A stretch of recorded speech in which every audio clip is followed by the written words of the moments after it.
각이 살아있는 정치평론 시사정각 시작하겠습니다. 오늘은 김근식 경남대 교수 그리고 복귀왕 더불어민주당 의원 두 분 오셨습니다. 어서 오세요. 안녕하세요. 네. 첫 번째 키워드 내용 확인해 보겠습니다. 결국 오늘 만찬에서 독대는 빠졌습니다. 독대 없는 만찬, 대통령실에서 당 지도부와 윤석열 대통령의 저녁 만찬이 오늘 예정이 돼 있습니다. 김근식 교수님, 네. 일단 어제 독대가 이루어지지 않을까 이런 또 기대감도 있었는데 일단 독대 없는 만찬이다 보니까 만찬 시작 전에 좀 김이 빠진 그런 느낌도 있는 것 같습니다. 그러니까 만찬 자리의 성격이 이제 대통령실에서 이번에 새로 선출된 신임 지도부를 격려하는, 그러면서 당정 간에 이제 화합을 다지는 친목의 자리로 대통령실은 생각을 한 것 같아요. 예. 충분히 그것도 있을 수 있는 의미라고 생각을 합니다. 이제 그 자리의 성격에 더불어서 한동훈 대표 입장에서는 그동안 지금 추석 연휴 기간 이른바 의료 대란에 대한 국민적인 우려, 그리고 이 당정 간에 시급히 의견 조율을 해야 될 안건들이 많지 않습니까? 또 민심을 정확히 전달해서 집권 여당과 대통령실이 일정 정도 물밑에서 좀 의견을 좀 교환해야 될 필요가 있는 것이 예. 많기 때문에 이런 자리가 마련된 김에 식사 전이든 식사 후든 티타임이라도 형식을 빌려서 대통령과 여당 대표가 좀 속내를 다 드러내고 허심탄회한 격이 없는 대화를 하면서 의견 조율을 했으면 좋겠다라는 문제 제기와 요청을 한 거라고 봅니다. 충분히 저는 가능하고 해야 될 일이라고 생각을 합니다. 그래서 그게 정치적 지금 상황상 그게 필요하다고 누구나 다 인정하고 있을 텐데 지금 용산의 입장은 그걸 언론에 흘린 게 불쾌하다는 이유로 지금 거절한 형국이 돼 있는 거거든요. 저는 그래서 언론에 흘린 사람이 누구 있는지 그것도 사실 확인이 안 됩니다만은 그게 중요한 게 아니고 본질은 그냥 만나서 20명 넘은 사람들이 저녁에 웃으면서 친목도 많은 자리로 끝나는 게 맞느냐, 지금 이 시국에. 예. 아니면 만난 김에 식사 전이든 후든 여당 대표와 대통령이 좀 격이 없는 진지한 대화라도 한번 하는 게 필요하느냐, 이거 국민들이 판단할 거라고 생각합니다. 예. 그러니까요. 지금 얼추 따져보면 당에서 한 15명 넘게 간다 그러고 대통령실 인사들까지 이제 포함을 하면 20명이 넘거든요. 20명이 이제 저녁을 먹다 보면은 의정 갈등 문제 같은 것에 뭐 해법 도출이 좀 어렵지 않나 이런 회의적인 시각도 많은 것 같습니다. 20명이서 공식 만찬을 하면 돌아가면서 한마디 하면 사실 밥 먹는 시간 다 끝납니다. 예. 정말로 형식적인 자리인 거고, 그 가운데서 말씀하시기 좋아하는 대통령께서 마이크를 조금 더 잡으시면 다른 사람 말할 기회는 거의 없어지는. 예. 이제 그러다 보니까 한동훈 대표는 아무런 성과 없이 만남을 가져갔을 때 본인에 대한 비판이 두려웠던 것으로 생각돼요. 예. 그래서 그것을 막기 위해서 짧게라도 독대를 하고 하나의 성과라도 만들어냈으면 하는 마음 때문에 이제 독대를 요청했던 것 같은데, 결국은 이 만찬 자체는 윤석열 대통령은 당과 소통하는 모습을 보여주는 이런 어떤 얻어갈 수 있는 포인트가 있다라고 하면 한동훈 대표는 아무런 얻을 수 있는 게 없는 이런 만찬이기 때문에 예. 서로 조금씩 좀 나눠서 가져갑시다, 성과를 냅시다라는 차원의 이제 독대할 수 있는 기회를 줄 수 있느냐라고 예. 물어봤을 것 같은데 없다라고 이제 거절을 하니까 한동훈 대표 입장에서는 정말 답답하고 이 만찬장 가야 되나 말아야 되나 지금 이 순간에도 고민을 할 수 있지 않을까. 또 뭐 긍정적으로 기대한다면 통상적으로 이제 그런 경우도 좀 있습니다. 공식 만찬 끝나고 둘이서 예. 한 대표 그러면서 이제 차 들고 서서라도 예. 5분 10분 이런 담소를 나누는 이제 그런 장면이라도 얻어낼 수 있을지. 약식 독대요? 그렇습니다. 예. 그렇습니다. 그런 부분도 예. 사실 지금 저게 화면에 나오는데 저렇게 뭐 예. 창문 보면서 두 분이 얘기한다든지 그렇습니다. 저런 모습도 연출될 수 있는 거잖아요. 그렇습니다. 예. 그렇습니다. 그래서 그렇게 5분 10분 정도 이야기를 하면서 한동훈이 그러면 의정 갈등 관련해서 예. 우리 둘이 이야기를 좀 나누는 것으로, 깊이 있게 나누는 것으로 이런 이야기 좀 하겠습니다. 그럼 한번 그렇게 하시고 이런 정도 성과라도 갖고 가면 예. 좋은 건데 예. 글쎄요, 가능할지 모르겠습니다. 일단 뭐 공식 독대는 안 한다는 거고 약식으로 독대 형식이라도 좀 이루어질 수 있을지 기대해봐야 되는 제가 건가요? 생각하기로는 한동훈 대표가 독대를 정중하게 요청한 거 아니겠습니까? 뭐 당연히 뭐 직접 한 거죠? 그렇죠. 누구 통한 것도 다짜고짜 아니고. 무슨 예. 언론에 했을 리는 없잖아요. 대통령께서 이제 귀국하는 길에 다시 이제 24일 오늘 그 만찬이 예정이 돼 있기 때문에 당연히 정무라인을 통해서 공식 요청을 드린 거죠. 보통 그러면 비서실장한테 요청하는 건가요? 비서실장이 아니면 정무수석을 하든 뭐 정무라인을 통해서 공식 채널이 있습니다. 그러면 그날 약속이 있으니 전후로 티타임이라도 잠깐 좀 했으면 좋겠다고 정중하게 요청을 한 거죠. 정중하게 요청했다는 건 충분히 있을 수 있는 일이고 지금 시기는 필요하다고 보고 그게 그러면 어디서 언론에 흘러나왔느냐는 아직 진실규명은 지금 확인된 바가 없습니다. 한동훈 대표 측은 분명히 흘린 바가 없다고 이야기를 하고 있는 것이고 대통령실이나 친윤 쪽에서는 언론 플레이냐라고 지금 불편해하고 있는데 어찌됐든 기자들 취재를 통해서든 왜냐하면 누구든 독대가 혹시 이루어지지 않느냐는 기자들의 예측과 전망이 있었기 때문에 기자들이 취재 확인을 했겠죠. 막 그런 면에서 언론에서 누가 흘렸느냐는 저 중요하지 않다고 보고요. 그렇다면 지금 말씀하신 것처럼 그 정중하게 공식 채널을 통해서 독대를 요청했던 그 독대가 무슨 뭐 딱딱하게 모여서 단판 짓는 게 아니고요. 금방 말씀하신 약식 독대라도 하자는 거잖아요. 식사가 있으니 식사 전에라도 한 20분이라도 차라도 한 잔 마시면서 아니면 식사 끝난 다음에 다 가신 다음에 두 분이 그래도 약식이라도 차 한 잔 하자는 그게 약식 독대고 독대입니다. 두 분 얘기하면 다른 분들이 좀 피해주면 독대가 되겠네요. 그러면요. 옆방으로 옮겨가면 간단한 거예요. 그러니까 만나겠다는 의지만 있으면 형식이든 뭐든 충분히 가능한 이야기고 국민들이 봤을 때 아까 말씀드린 것처럼 과연 이 만남을 거절하는 게 맞는지 만남을 요청한 게 맞는지 이 부분에 대해서는 국민들이 판단하실 거고요. 따라서 이 부분에 대해서는 누가 도대체 만남을 거절하고 있는 것인가 왜 만남을 거절하고 있는 것인지는 뭐 그 속내를 잘 모르겠습니다만 그냥 바깥에서 제3자가 봤을 때는 그래 한 20명 모여서 내가 체크 갔다 왔으니까 우리 당장 간에 친목을 도모하는 식사는 하고 가라. 그 대신 이야기는 하기 싫다. 이렇게밖에 보이지 않지 않습니까? 이게 과연 이 시급한 위기 상황에 대통령 지지도와 당 지지도가 동반하라고 있는 이 상황에서 산적한 이슈와 현안이 있는데 그게 용산에서 과연 합당한 처사는 아니라고 생각합니다. 짧게 또 말씀을 드리면 어제 이제 독대 요청에 대해서 윤 대통령이 받을까 안 받을까? 대부분의 사람들이 아마 안 받을 거야. 뒤끝 장렬이잖아. 라는 반응이었었고 또 하나는 이것이 언론에 누가 흘렸냐라고 책임 공막을 하는 것은 독대를 하지 않는 명분을 쌓는 과정이고 그래서 윤석열 대통령이 한 번 삐지면 안 만난다. 한동훈 대표하고도 안 만나는데 야당 대표를 만날 리가 있느냐? 야당 정치인과 대화를 하겠느냐? 생각에 다른 국민들의 생각을 들으려고 하겠느냐라는 부분까지 확대가 되어가면서 소통의 문제의 심각함을 지적을 하고 있는 거죠. 그래서 저는 윤 대통령께서 정말 조금 통 크게 한동훈 대표하고도 이야기하고 생각이 다른 국민들의 생각도 좀 들어주는 자세를 취했으면 하는 조언을 드리고 싶어요. 네, 어쨌든 좀 뭔가 뻘쭘해진 그런 만찬이 됐는데요. 어쨌든 친윤계에서는 독대 요청을 왜 언론에 흘리냐 이 부분을 놓고 계속 문제 제기를 하고 있습니다. 들어보시죠. 대통령께서 체코 방문하고 와서 체코에서 원전 그 수주와 관련해서도 여러 가지 얘기거리들이 성과도 있고 여러 가지 얘기거리들이 많지 않습니까? 그렇죠. 그건 어디로 다 없어져 버리고 여당 대표와 대통령 간의 뭐 견해 차이, 갈등 이런 부분만 부각이 되는 거는 바람직하지 않습니다. 그래서 그런 부분에서 한동훈 대표가 이게 공개적으로 이렇게 이 독대 얘기를 제시한 거는 사려 깊지 못한 행동이라고 생각을 합니다.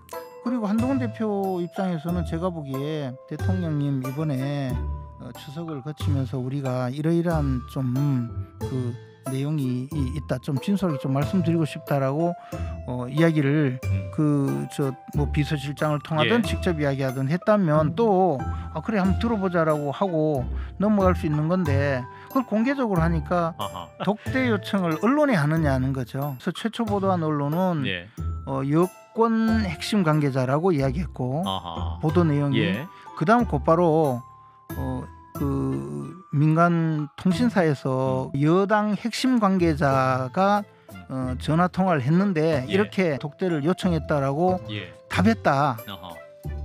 그러면 여당 핵심 관계자가 당 지도부가 아니고 누군지 저도 좀 궁금하죠. 전체적인 맥락으로 보면 누군지는 짐작할 수도 있는데 누군지 아시는 것 같군요. GPC 그냥 짐작만 짐작만. 네, 김재원 최고위원은 뭐 범인을 알고 있는 것 같은데 권영세 의원 얘기는 이런 겁니다. 체코 순방을 한창 홍보해야 하고 이것을 좀 뉴스로 띄워야 할 시점에 당대표가 왜 독대로 뉴스를 덮냐 이 불만이거든요. 어떻게 보셨어요? 뉴스로 덮은 건 당대표가 한 게 아니고요. 아까 말씀드렸듯이 당대표는 정중하게 공식 채널을 통해서 비공개로 요청을 한 거예요. 거기서 독대를 흔쾌히 받았으면 아무 문제가 없죠. 아 그래 잘 됐다. 나도 한번 보고 싶었고 나도 진짜 당신 지금 무슨 생각을 하고 있는지 듣고 싶었다. 그다음에 여사 문제, 최장배 특검 문제, 지금 뭐 거부권 행사할 많은 입법 문제도 있고 의정 갈등도 있기 때문에 예. 잘 됐다. 이 기회 그러면 참 나도 참 원했던 바다 만나서 진짜 티타임 한번 하자라고 했으면 이게 문제가 아무 문제가 없는 거 아니겠습니까? 예. 그러니까 문제의 발단과 근본 원인이 독대를 충분히 요청할 수 있는 상황에 독대를 정당하게 요청한 것이고 정중하게 공식 채널로 비공개로 요청한 건데 예. 그걸 받아들이지 않은 저는 대통령실의 문제가 있는 것이지 그게 받아들이지 않은 상황에서 그러다 보니 흘러나온 거죠. 독대를 요청했다.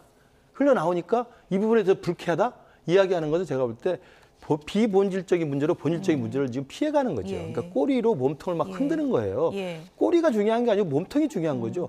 국민 여러분께 한번 물어보십시오. 이 시기에 여당 대표 한동훈과 현직 대통령 윤석열이 예. 만나서 차라도 한잔하면서 이런저런 이야기를 하는 게 필요합니까? 필요하지 않습니까? 필요하잖아요. 근데 마침 저녁 만찬이 수십 명이 모여서 예. 한다고 하니 그 전이나 후에 차 한잔 합시다라고 하는 정상적이고 정당하고 긴급한 그 요청을 거절하는 쪽이 잘못된 것이죠. 저는 그렇게 예. 봐야 한다고 생각합니다. 언론에 누가 흘려나는 비본질적인 그렇죠. 것이다. 이렇게 누가 지적을 공개한 게 해주셨는데. 아니고 지금 김재원 예. 최고가 말을 잘못한 건데 예. 한동훈 대표가 언론을 통해서 독대를 요청한 게 아니죠. 예. 독대는 정중하게 공식 채널로 비공개적으로 한 겁니다. 근데 흘러나간 것이다. 그렇죠. 근데 이제 친윤계 쪽에서는 뭐 친한계에서 흘린 게 아니냐 이렇게 이제 의심을 하고 있고 일종의 한동훈 대표가 대선을 향한 본인의 언론 플레이를 하고 있다 이렇게 또 비판을 하는 것 같더라고요. 정답을 말씀하셔서 소통을 피하고 있는 대통령의 부정적 이미지를 어떻게 덮을까? 결국 그러면 대권에 욕심이 있는 한동훈의 정치 플레이가 당의 화합을 막고 있다, 방해하고 있다. 이런 프레임으로 좀 전환하고 예. 있는 거 아니겠습니까?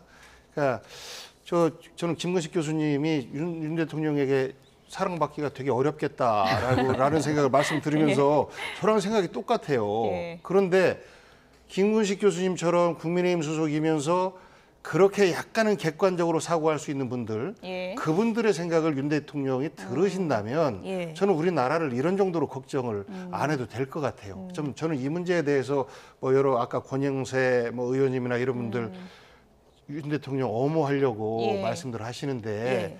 그는 사실 다 압니다. 아 너무 무리하게 윤 대통령 지키려고만 하는구나. 하지만 정치인으로서는 바른 자세가 아닌 것으로 예. 보일 겁니다. 두 분이 오늘 너무 한마음이셔서 제가 뭐 친윤계 쪽에서 질문을 드려야 되는 건가요? 뭐 어떻게 해야 되는 건지 잘 모르겠습니다. 오늘 아침 한동훈 대표가 기자들의 질문을 받고 언론에 좀 흘러나가면 어떠냐 이렇게 답변을 했습니다. 얘기 들어보시죠. 사전에 이번 만찬 이전에도 독재를 여러 차례 요청하셨다는 그런 보도도 있었는데 자꾸 일각에서 무슨 뭐 흘렸다 이런 얘기 하잖아요. 실제 그게 아닐 뿐만 아니라 그리고 여당 대표가 대통령에게 독대를 요청했다는 사실이 보도되면 안 되는 사실입니까? 비공개로 논의할 사안이라는 것이 김 여사 관련 사안으로 생각될까요? 여러 가지 중요한 사안들이 많이 있죠. 그것도 그 중에 하나입니다. 일단 두 가지입니다.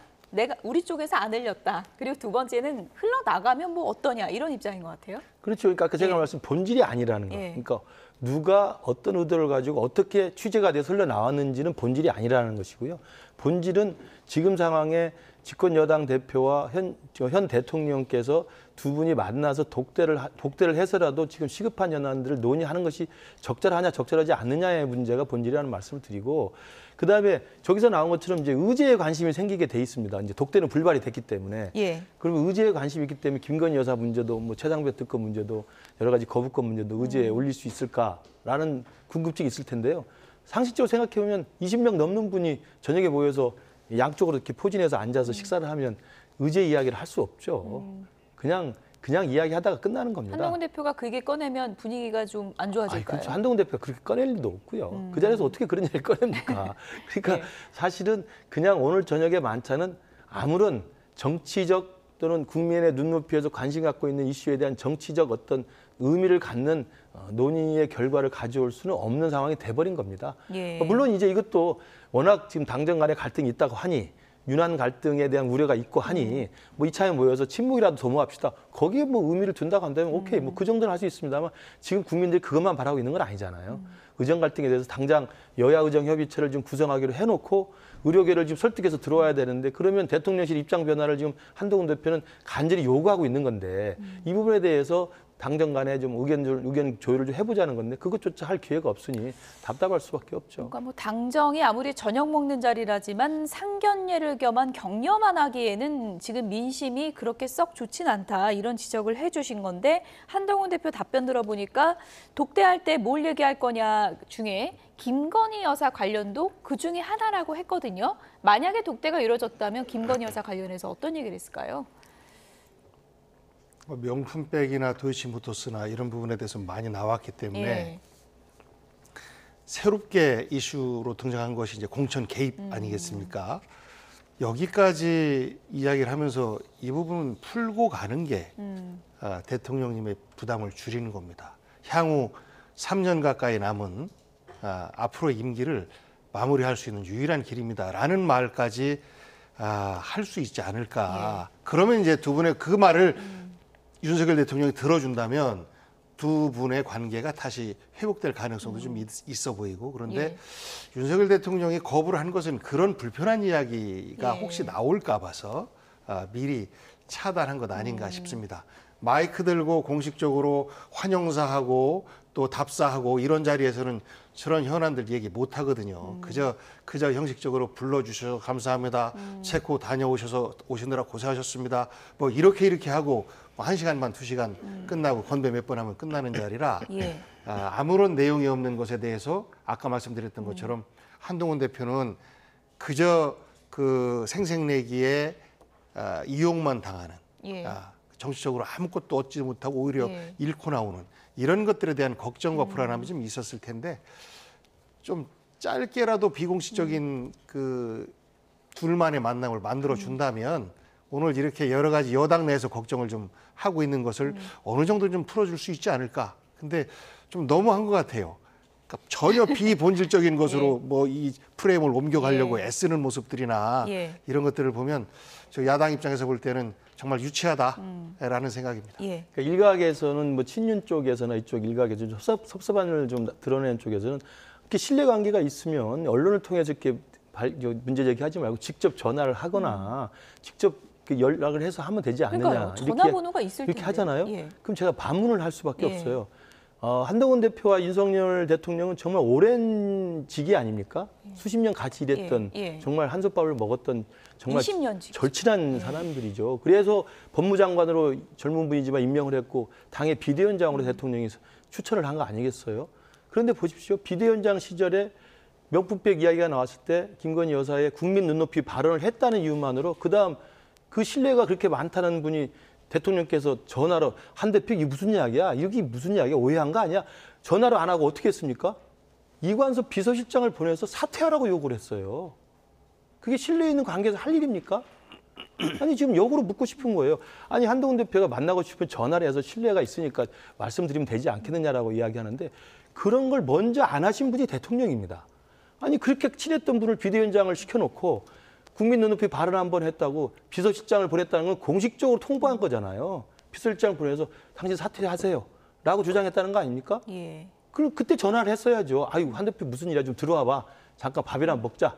라고 했어야 되는 거죠. 그게 신뢰가 형성되고 신뢰가 유지되는 겁니다. 그리고 어떻게 했습니까? 고위당정협의회에서 의정 갈등 해결하자고 문제 제기를 했더니 이게 또 불쾌하다 하면서 어떻게 했습니까? 예정됐던 만찬을 취소한 대통령이었습니다.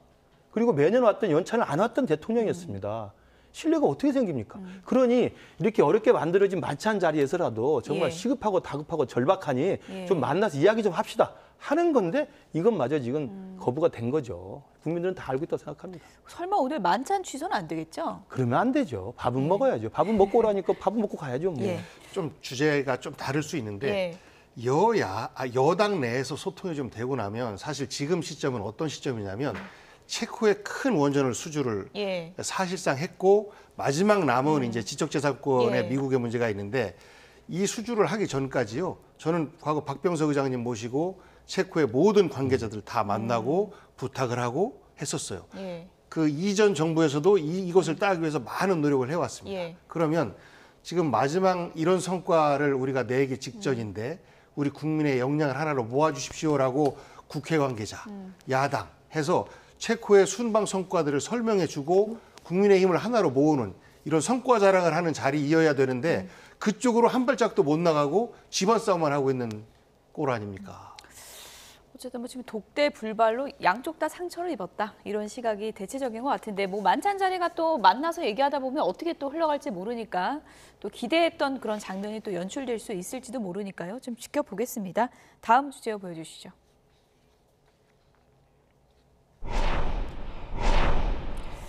네, 10월 재보선 영광 대혈투를 앞두고 더불어민주당과 조국혁신당 간의 신경전이 과열되고 있습니다. 김민석 최고위원이 상한물이다 이렇게 얘기를 하니까 조국혁신당 발끈했습니다. 우리가 무슨 5분 대기조냐 이렇게 발끈한 것인데요. 그래픽 좀 보여주시죠. 김민석 더불어민주당 최고위원 조국혁신당을 향해서 고인물을 넘어서 이제는 상하기 시작했다 이렇게 직격을 했고요. 그러자 조국혁신당은 민주당의 5분 대기조가 아니다 이렇게 반박을 했습니다. 얼마 전 김건희 특검법, 최혜병 특검법 표결하는 날 조국혁신당이 일부 불참한 것을 놓고 저렇게 또 신경전이 벌어졌네요.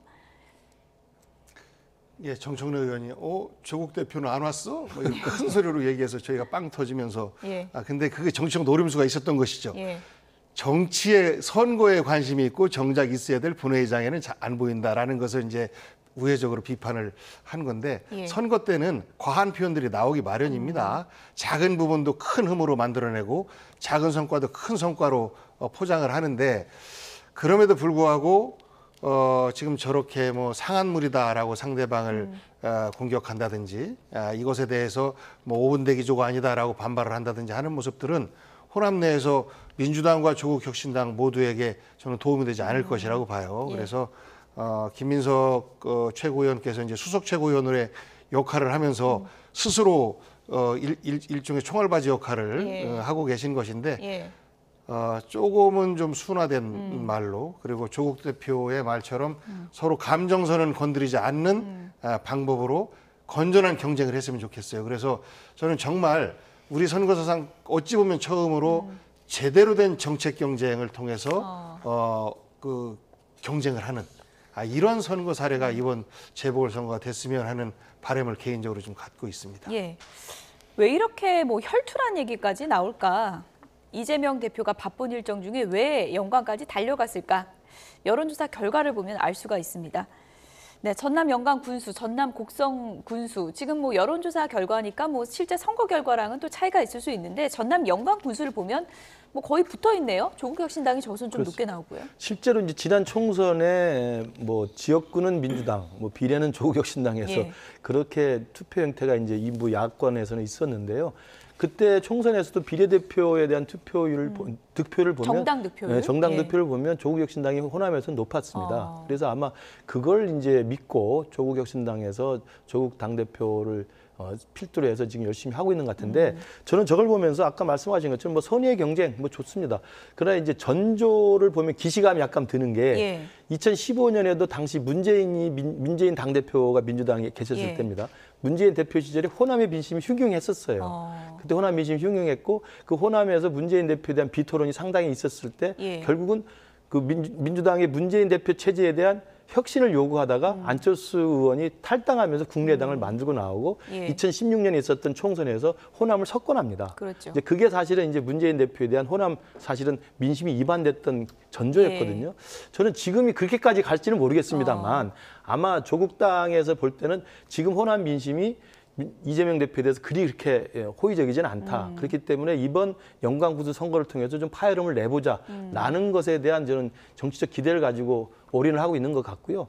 이게 간단치 않은 게 뭐 조그만 보궐선거, 조그만 재선거입니다만은 우리 당이 김기현 대표가 무너지게 된 게 사실은 강서구청장 보궐선거에 져서 무너졌습니다. 예. 그리고 이재명 대표도 사활을 걸고 할 수밖에 없어요. 저는 그 결과가 굉장히 정치적 파장이 있을 거라고 보고 결국 이게 길게 가보면 친명계와 친문계 싸움에 저는 전초전이 될 수 있다고 봐요. 결국은 이재명 대표를 중심으로 한 민주당의 친명 일극화 체제가 예. 지금 나와 있는 뭐 이낙연 총리나 뭐 정세균 전 총리나 김부겸 전 총리나 또 일종의 조국혁신당에 모여 있는 친문 성향의 사람들이 있기 때문에 이분들 사이에 일정 정도의 그동안은 숨겨왔던 것들이 수면 위로 올라와지는 계기가 혹시 되지 않을까. 뭐 제가 지나치게 확대해서 하는지 모르겠습니다만 그런 기시감이 약간 든다는 말씀드립니다. 어제는 영광으로 달려가는 이재명 대표 얘기를 저희가 좀 들려드렸는데요. 오늘은 조국혁신당 얘기를 좀 들어보도록 하겠습니다. 조국혁신당은 우리가 촉망받는 벤처기업이다 이렇게 비유를 하고 있습니다. 들어보시죠. 그 과거에는 뭐 이런 재보궐선거였으면은 누가 공천받을까 여기에만 좀 관심 갖고 누가 누구한테 잘 보여서 어떻게 공천받았지 이 정도만 얘기가 돌다가 그 선거 결과는 뻔한 선거가 돼서 그런 선거여서 아무도 관심을 갖지 않았는데 이번에는 뭐랄까요 그 대기업이 독점하고 있던 시장에 아주 유망 벤처기업이 들어가지고 대기업이 바짝 긴장하고 있는 상황 뭐 이런 상황이 된 겁니다. 지난 4월 총선의 정당 득표율로는 호남 지역에서 조국혁신당이 더불어민주당을 앞섰다. 그때 상황이 지금 재현될 수도 있다는 말씀이신가요? 네, 충분히 그럴 수 있죠. 그때 유권자들은 분명히 고민을 하면서 선택했을 거거든요. 민주당, 이 더불어민주연합은 이제 민주당과 동일시되는 것이고, 그럼 민주당을 선택할 것인가, 조국혁신당을 선택할 것인가 고민하면서 조국혁신당을 선택했던 것이죠.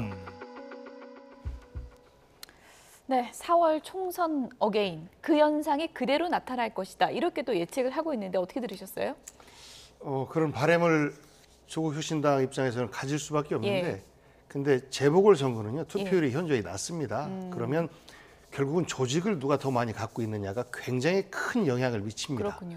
그런 면에서 보면 현재 그 이번 여론조사에서 나온 영광군수의 결과 이런 부분들도 여론조사와는 굉장히 많은 차이가 날 수 있겠다. 왜냐하면 이제 시도, 그러니까 광역의원, 기초의원들이 모두가 다 민주당 소속이고 사실 이분들이 가장 많은 동원력을 갖고 있는 분들이기 때문에 이번 선거 결과에 이분들의 영향력이 가장 클 수밖에 없는.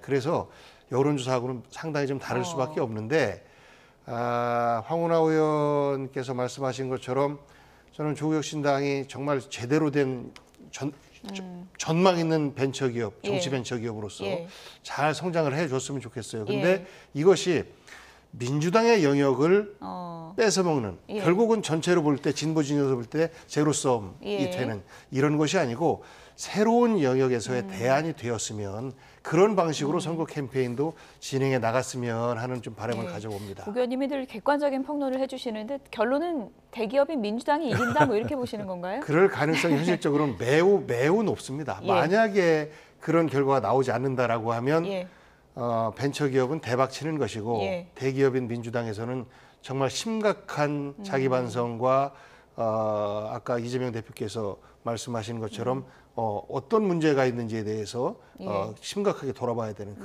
그런 일이 생길 수가 있을 텐데 아마 그런 일은 뭐 예상하기 어렵지 않나 싶습니다. 어쨌든 뭐 이재명 대 조국 지금 명국대전 이런 말까지 붙었잖아요.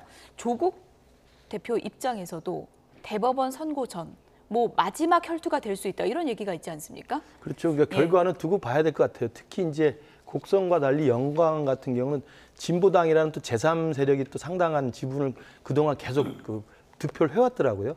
그리고 지금 그동안에는 이제 민주당 공천받은 후보보다 무소속 후보가 당선된 적도 많이 있었기 때문에 아마 영광에 많이 심혈을 기울이는 것 같은데 결과에 따라서는 어찌됐든 정치적 파장이 적지는 않을 텐데 민주당 입장에서는 타격이 클 거고 조국혁신당에 손해볼 게 없는 싸움이죠. 그런 면에서 아마 민주당이 훨씬 더 조심스럽게 접근해야 될 거라고 봅니다. 빠르게 마지막 키워드 내용 확인해 보도록 하겠습니다. 보여주시죠.